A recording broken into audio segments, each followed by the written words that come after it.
Rockers in Recovery Media is dedicated to carrying the message of addiction recovery through music, news, events, and festivals taking place within and not limited to the clean and sober community. Hey, John Hollis with Rockers in Recovery. Welcome to the show. I want to thank everybody for tuning in. Most importantly, if you're out there tonight and you want to find out information on being able to get help for recovery, you can go to rockersandrecovery.com. And, of course, on the right-hand side, there's all kinds of information, and there's all kinds of blogs. You can click up top where it says contact, and right underneath of that, there's a drop-down that you can get some help directly through the folks there, places like Music Cares and all that stuff. So rockersandrecovery.com, you want to check that out. We got some events coming up. October the 7th, we have one right next weekend. It's going to be happening in Jensen Beach, Florida. Come on down and help us celebrate recovery and put a face on recovery. It's a great time had by all. You can check that out at rockersandrecovery.com. Also, November 10th and 11th, we have the Sobriety Rocks meet and greet on the 10th and the Sobriety Rocks Music Festival on the 11th. And that's at Pompano Beach in the 101 Club. And you can check that out again at rockersandrecovery.com. We want to thank everybody that comes out to the shows and hangs out with us, and, of course, everybody that follows us on the social media pages. You guys rock. And tonight we have Rare Patient Voice, organization helping patients with rare diseases voice their opinions. Really kind of a cool opportunity. The Rare Patients Voice, which was formed to provide patients and caregivers with rare diseases an opportunity to voice their opinions through surveys and interviews to improve their medical products and services. The cool part about this is Wes Michael, the president and founder, is with us tonight, and we're going to bring him on the line. Wes, welcome to the show. Hey, thanks, John. Honored to be here. Let me ask you a question. I mean, you've been doing this. I'm gathering you've been doing this for a long time. You've been in market and research for a long time. Healthcare market for 15 years, overall 30 years. What made you decide to open up Rare Patient Voice? Yeah, interesting. I mean, over the years, I've been doing work for various healthcare topics, and more, there are two things that were happening. One, companies, pharmaceutical companies and others like that, were more and more interested in what patients thought, not just what physicians thought. You know, in the old days, it was just, doctors prescribe it, we'll talk to doctors and get their opinions. But, hey, the world has changed. People figure out what they, a lot of stuff on their own, and they learn they need to talk to the people actually who might use the products. So that was one thing going on. And the other thing was, it used to be these companies in the industry was just concerned with things that affected millions of people, like high cholesterol or blood pressure, things like that. And more now, they're focusing on rare diseases, things that affect a few people but are very, very severe. So both of those things were happening, and there was kind of a need to find folks to give their opinions so that these companies could make better decisions rather than basing it on their own judgment, which is usually wrong. Exactly. And I think that, the cool part of talking with people that are on your staff, I found out that a lot of them have rare diseases themselves. And they found Rare Patient Voice by utilizing your services and then started to carry the message themselves in this very unique way. So have you found that, having that intimate touch and somebody that's going through it themselves kind of makes it easier for other people to communicate with them when they're out there and they're in the streets taking surveys? Yeah, that's definitely true. It's you know how it is. You can always relate better to folks if you've gone through something, at least something similar to what they've done. And it's been terrific for us. I always say, too, I'll go to events, and knock on wood, I haven't personally been touched by some of these conditions. But yeah, if I'm talking about the benefits of, hey, doing surveys, getting paid, it's confidential, et cetera, that's fine, but it's just some guy talking. But when one of our folks who's on our team does it, they speak from, hey, I've done this, I like it, you'll like it too. And that's a much better message, and I think it's a better way to do it. I was going to say one thing, too. You're exactly right. We started focusing on rare conditions But that's changed. We've got, much to my surprise, we get requests for conditions that are not rare, even up to things like diabetes, which unfortunately is not rare. And a lot of the folks we found at the Rockers in Recovery, we were at the Wilkes-Barre one a few weeks ago, and we're going to be at the Sobriety Rocks. But a lot of folks have anxiety, depression, various things. Not necessarily rare. I don't want people to think, oh, we're not for them. We don't want to change the name, but we're open now to people with any kind of condition because we get requests for it. And I have a joke. It's medium rare. There's a little pink in it. It's medium rare. That's great. It's one of the things that, of course, comes to mind when you take a survey.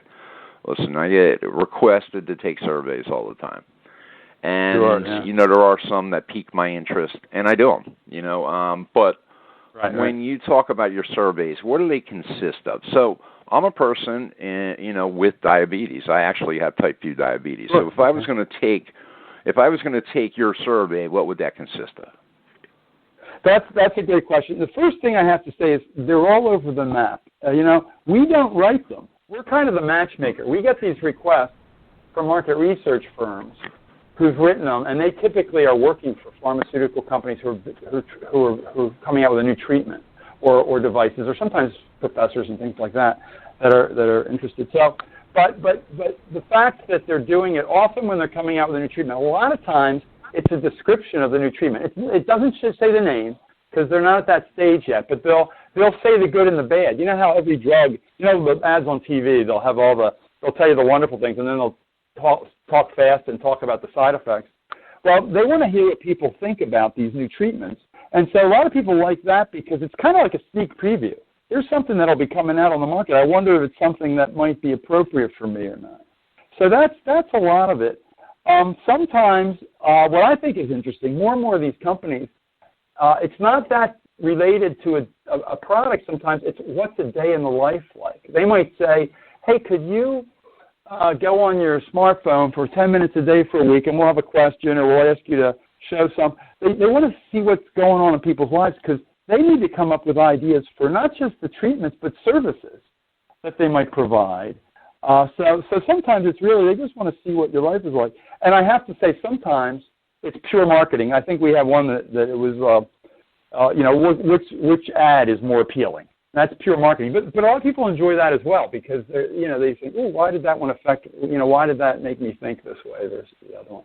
So it's really quite a variety. And I get a lot of responses from folks saying, oh, they really enjoyed this one or that one, or sometimes it's a moderator with a back-and-forth conversation, which people really like. And from time to time, people say, oh, I didn't like one too much. So, we don't always know what the quality is going to be. In general, people tell us that they very much enjoy it. We don't listen in, so I never get to hear what the results of them are because for confidentiality purposes. But it's quite a variety of things that people are questioning on. So in the big picture, so we're introducing Rare Patient Voice tonight for the first time on Rockers in Recovery. So for a person that is suffering with anxiety, that has addiction issues, like myself, also type 2 diabetes, when we see Rare Patient Voice, what is that voice going to, because it's helping patients and it's helping us to improve medical products and services. So there are some things out there that we know that we don't want to go near. So, what are some of the things that you can say that is going to be a benefit for people like ourselves that would be able to use this service? Yeah, that's a great question. There's basically three things that people like, let me list them and then I'll talk a little bit about them. One of them is simply, we're talking a little bit about voicing their opinion, really not having companies make decisions in a vacuum, really hearing what people like and don't like and what affects them. And hey, they don't like an injection and they want a pill. Well, that's important. Don't just make an injection. So one is getting their opinions. The other is rewarding patients. We'll pay patients $100 an hour for their time. So sometimes it'd be an online survey. They typically might be half an hour, which would be a $50 reward we send a check for. Sometimes it's a telephone interview. They typically schedule those for an hour, which would be a check for $100. So that's quite important to some folks that are, they can really use a few bucks. And then the other thing that's probably the most important of all is that it's confidential. And how I said we don't hear the survey results? We know who did it because we send them a check. The anonymity part of this thing is really sound. So you guys have worked on the fact that, nobody out there is going to find out that John Hollis had, type 2 diabetes and what all my symptoms were and all of those things. And that's more based on HIPAA than it is really, the fact that you want to keep everything confidential, but you also have the HIPAA acts that are involved here too. Yeah, and that's one of the reasons why we don't, and companies find it more difficult. They used to go to physicians to find the patient. Well, physicians can't just give out your information anymore. They can tell the patients, hey, do you want to participate? But we kind of go directly to patients. That's why we go to events like yours. Every weekend we're at walks and conferences. I'm at a walk for a disease called myasthenia gravis tomorrow, and one of my colleagues is going to pulmonary arterial hypertension on Sunday. So we like to meet folks in person. Patients are allowed to share their information with us, but again, we obviously nobody in this day and age. You don't want your information out there. You don't, especially your health information. Correct.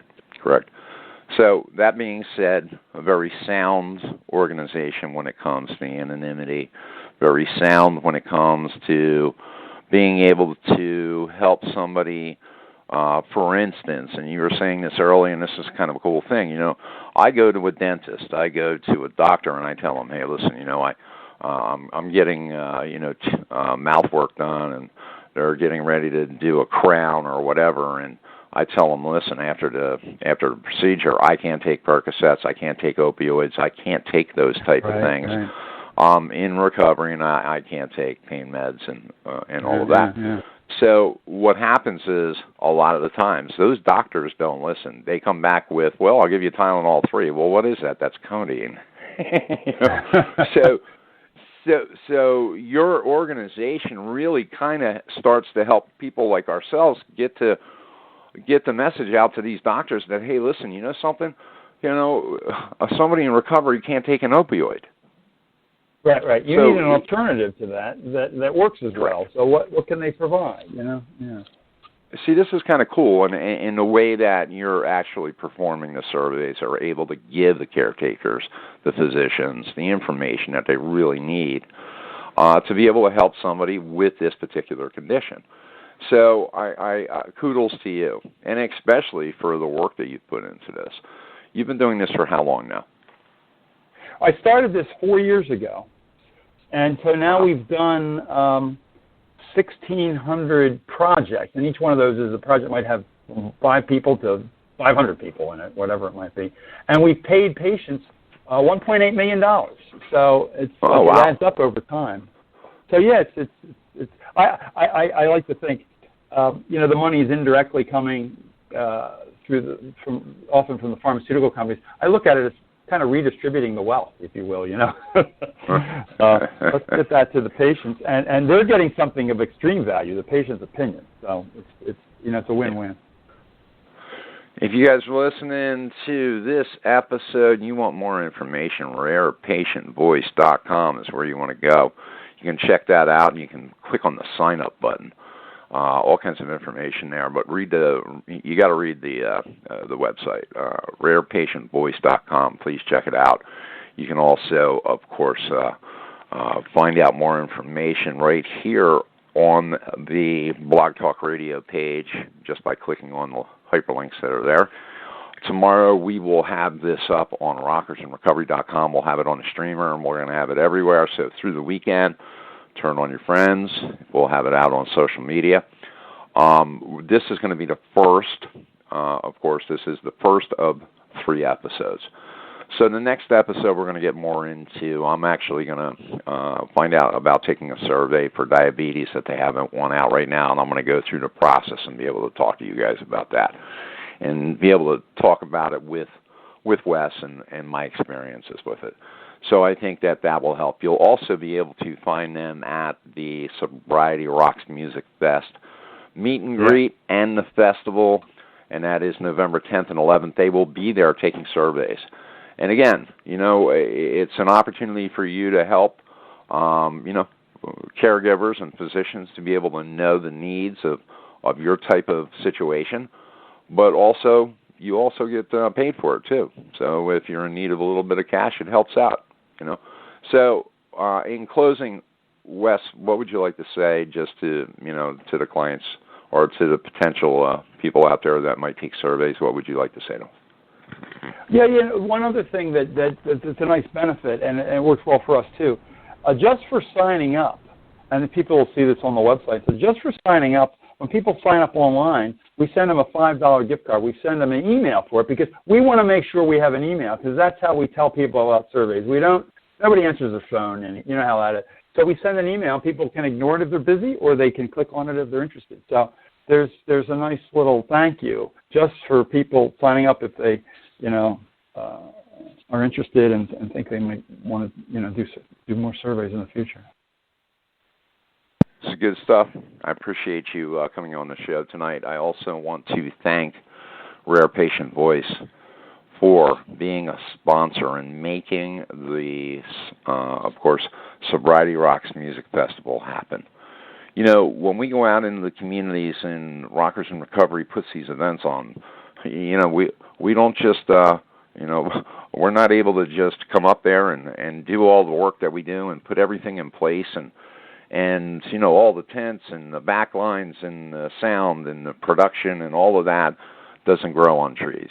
And it's folks like Rare Patient Voice that step up to the plate and help us to bring these types of events to you. So thank you, Rare Patient Voice, Wes Michael, and all of the rest of the folks that I've met over there are great people. Great. Well, thank you, and we're delighted to partner with you guys, all the wonderful work that you're doing. Well, that's back at you. And in the meantime, folks, thanks, Wes, for being on the show, and we will definitely be looking forward to the next interview. All right, great. Have a great night. All right, guys, there you go. Check it out. Rare Patient Voice, and it's rarepatientvoice.com. Click on the About Us tab, Sign Up tab, check it out. I'm actually going to be doing the upcoming diabetes one that they're doing. I'm looking forward to doing that. And also, folks, check out rockersinrecovery.com. And we're going to go out right now with a buddy of mine, Tim, who's coming down to November 10th and 11th. He is going to be speaking there. His name is Tim Ryan. I'm going to give you a little bit of message from him right now. Hey, Tim Ryan here with the Man Recovery Foundation. Just got in from Arkansas. Want to let you know, Rockers in Recovery is having a big event November 11th at the 101 Club in Pompano Beach, Florida. Going to have a ton of music, fellowship. I have the opportunity to come down. I get to speak, share a little bit of hope. Really excited about this event. So if you are in the Florida area, Palm Beach down to Miami, Lake Worth, whatever, head to the 101 Club. Starts at 2 in the afternoon, $10 entrance fee. Come on in, share some fellowship. Again, I will be speaking there. Really honored to be able to come in and be a part of this. If you want to follow me, you can check us out on Facebook, From Dope to Hope, or check out our foundation, www.amirf.org, or for my full-time career, I'm a National Outreach Director for Transformations Treatment Center out of Delray Beach. We will also be a sponsor for this event. Look forward to seeing you then. Have a great day. All right, guys. So our friend Tim Ryan, Dope to Hope, Man in Recovery Foundation. Check them out. We're going to go out with Mike Zito tonight. Mike Zito rocks.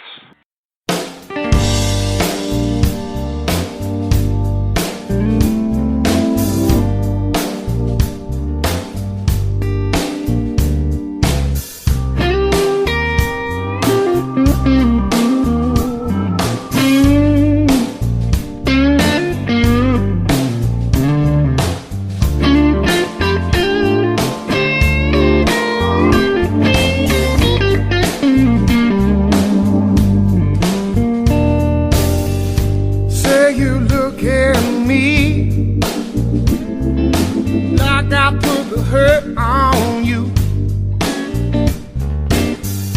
You just shake your head. You can't believe all the lies are true. All the ghosts of the past, baby, they're still haunting you. But now you ask me why I wanna break your heart. Well, you asking me why, baby, why would I break your heart? I don't know why you're asking me, 'cause you knew the answer from the start, darling. You see, I gotta change my ways. That's what you want from me. Change my ways. That's what you want from me. Can I change something that I just don't see? How can I change my ways?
My love, girl, I wanna be your man, baby. I'm gonna show you what I'm made of. Hell, I'm gonna shed this skin. I'm gonna rise above. Yeah, you see, I'm gonna change my ways. That's what you want from me. Change my ways. That's what you want from me.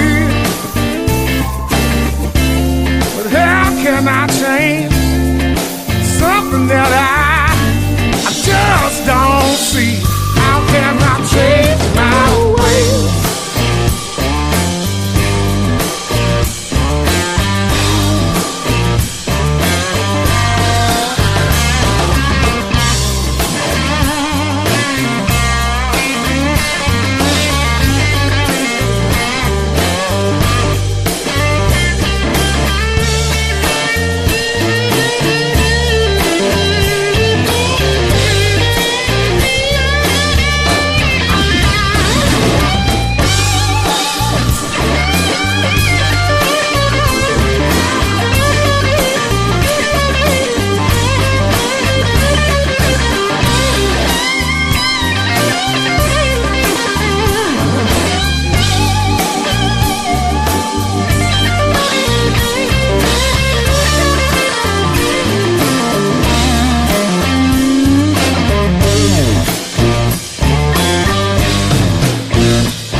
Rockers in Recovery Radio is based on opinion only and is not meant to treat or diagnose any health or mental health issue of any kind. If you feel you need help for any health-related issues, please contact a physician or mental health professional. The opinions expressed by our guests are not necessarily those of Rockers in Recovery. Lucky Land Casino, asking people, what's the weirdest place you've gotten lucky? Lucky? In line at the deli, I guess? Aha, in my dentist's office. More than once, actually. Do I have to say? Yes, you do. In the car before my kids' PTA meeting. Really? Yes. Excuse me, what's the weirdest place you've gotten lucky? I never win and tell. Well, there you have it. You can get lucky anywhere, playing at LuckyLandSlots.com. Play for free right now. Are you feeling lucky? No purchase necessary. Void where prohibited by law. 18 plus. Terms and conditions apply. See website for details.